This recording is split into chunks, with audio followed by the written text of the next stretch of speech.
Hello everyone, welcome to Hindi रोचक कहानियाँ channel.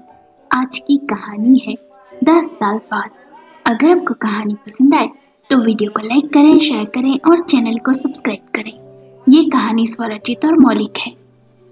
Dubey ji के परिवार में दुबे जी की पत्नी, उनकी लाडली बेटी मायरा और दुबे जी रहते हैं। मायरा 10वीं कक्षा में पढ़ती है। मायरा के पिता दुबे जी बहुत ही पूजा पाठी इंसान है और मायरा भी उन्हीं की तरह है। मायरा अपनी माँ की हर बात मानती है। यदि कहा जाए तो वो एक आदर्श बेटी है। मायरा की गर्मियों की छुट्टियां खत्म हुई। अब वो 11वीं कक्षा में आ गई। वो बहुत ही उत्सुक थी कि नया सत्र शुरू हो गया। स्कूल शुरू हुए 2 दिन हो गए, पर तीसरे दिन मायरा जब कक्षा में गई तो देखा उसकी जगह पर किसी और का बैग रखा है। वो और उसकी सहेली स्वाति हमेशा पहली बेंच पर बैठते थे। मायरा ने बैग उठाकर पीछे की सीट पर रख दिया। कुछ देर में स्वाति भी आ गई। दोनों बातें करने लगी। तभी एक लड़की आई और चिल्लाकर बोली, मेरा बैग पीछे क्यों रखा? मैं यहाँ बैठूंगी। मायरा ने कहा, मैं इसी जगह पर 2 दिनों से बैठ रही थी, इसलिए मुझे लगा किसी ने गलती से अपना बैग यहाँ रख दिया होगा। लड़की ने बदतमीजी से कहा, जगह पर कोई नाम लिखा है क्या कि तुम यहीं बैठोगी? मायरा ने कहा, नहीं, और अपना बैग ले पीछे जाने लगी। तभी स्वाति ने कहा, मायरा तू यहीं बैठ, मैं पीछे जाती हूँ। वैसे भी तू जानती है मुझे पहली बेंच पर बैठना पसंद नहीं। और स्वाति पीछे की बेंच पर जाकर बैठ गई। मायरा मन ही मन सोचने लगी, कैसी लड़की है, ये बात अच्छे से भी कह सकती थी। कक्षा में टीचर आई। उन्होंने क्लास में आए नए बच्चों को अपना परिचय देने को कहा। तब मायरा को पता चला उसका नाम त्रिशा त्रिपाठी है। कुछ देर बाद अध्यापिका पढ़ाकर चली गई। तभी धीरे से त्रिशा ने कहा, सॉरी, मैं बहुत ही नर्वस थी, इसलिए गुस्से में ना जाने तुम्हें क्या क्या कह गई। वो दरअसल पुराने दोस्त छूट गए ना, इस कारण दुखी हूँ। वो हमारे स्कूल में साइंस सब्जेक्ट नहीं था, सिर्फ कॉमर्स ही था और मुझे साइंस लेना था, इसलिए यहाँ एडमिशन लिया। मायरा ने मुस्कुराते हुए कहा, कोई बात नहीं। बातों बातों में दोनों को पता चला कि दोनों एक ही कॉलोनी में रहती है और दोनों की कास्ट भी एक ही है। मायरा ने सोचा त्रिशा वैसी नहीं है जैसा उसने सोचा था। कुछ दिनों में दोनों अच्छी सहेलियां बन गई। मायरा के पापा भी त्रिशा के पापा को अच्छे से जानते थे। त्रिशा के पापा का केटरिंग का काम था। समाज के हर फंक्शन, शादी, पार्टी में उन्हीं को खाने का काम दिया जाता था। त्रिशा अपने मम्मी पापा के साथ समाज के हर फंक्शन में जाती थी। मायरा भी अब अपनी मम्मी के साथ जाने लगी। त्रिशा भगवान को नहीं मानती थी, पर मायरा को देख वो भी पूजा पाठ करने लगी। दोनों सहेलियां एक दूसरे की अच्छी आदतों को अपना रही थी। दोनों साइकिल से स्कूल जाती, साथ होमवर्क करती। दोनों ने 12वीं पास की और अब इंजीनियरिंग करना चाहती थी। दोनों ने एग्जाम दी। दोनों के रिजल्ट में कुछ ही अंकों का फर्क था। उनके काउंसलिंग के दिन मायरा को शहर का नामी कॉलेज मिल गया। अब बस उस कॉलेज की 2 सीटें ही खाली थी।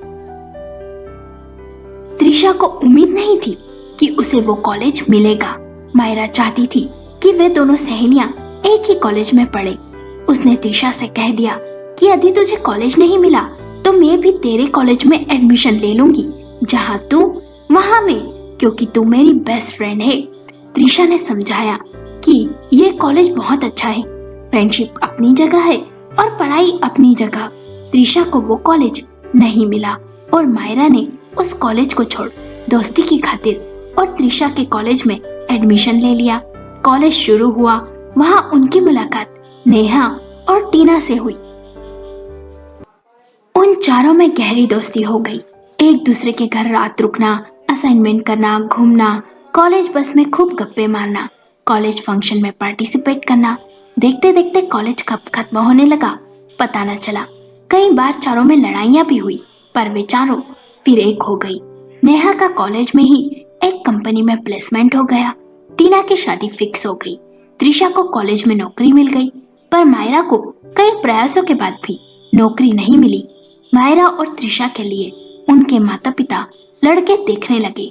दोनों के परिवार वाले अपनी ही कास्ट में रिश्ता करना चाहते थे। बहुत से लड़के देखे पर जमे नहीं। एक दिन समाज की तरफ से परिचय सम्मेलन था। वहां मायरा अपने माता पिता के साथ आई थी। उसे वहां त्रिशा भी मिली। दोनों ने स्टेज पर जाकर अपना परिचय दिया। वहां एक लड़का पुलकित अपने माता पिता के साथ आया था। पुलकित विदेश में नौकरी करता था।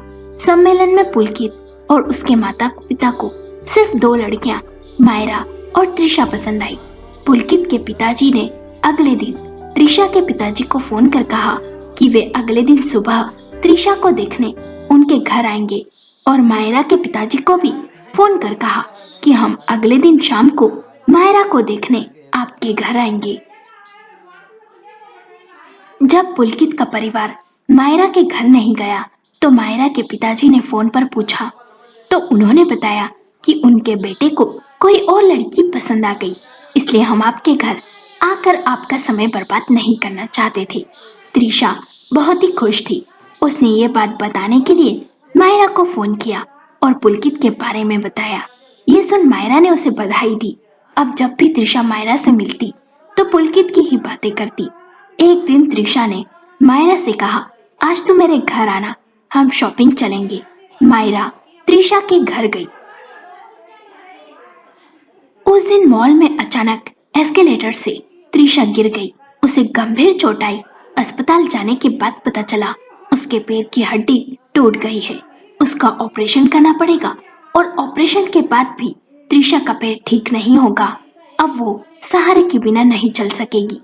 ये सुन पुलकित की माँ ने पुलकित से साफ कह दिया वो एक डिफेक्टिव पीस बहू को अपनाना नहीं चाहती, इसलिए इस रिश्ते को तोड़ दे और किसी लड़की से शादी कर ले।